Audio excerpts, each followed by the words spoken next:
আজকের তারিখ 20 আগস্ট 2025। আজকে দেখব ঢাকা থেকে শারজা অর্থাৎ বাংলাদেশ থেকে সংযুক্ত আরব আমিরাতের শারজা শহরে বিমান ভাড়া। 20 তারিখ হতে আমরা 28 তারিখ 8 দিন পিছিয়ে ওয়ান ওয়ে একজন প্যাসেঞ্জারের ইকোনমিক ক্লাসে বিমান ভাড়া দেখব।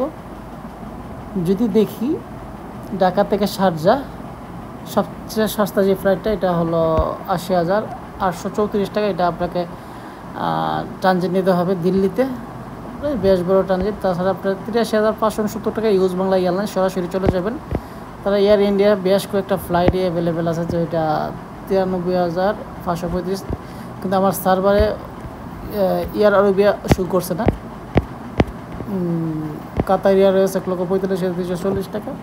তবে আমার এখানে যা দেখতে পাচ্ছি ইউজ বাংলা এয়ারলাইন্স 83,569 এবং এয়ার ইন্ডিয়া 80,334 টাকা।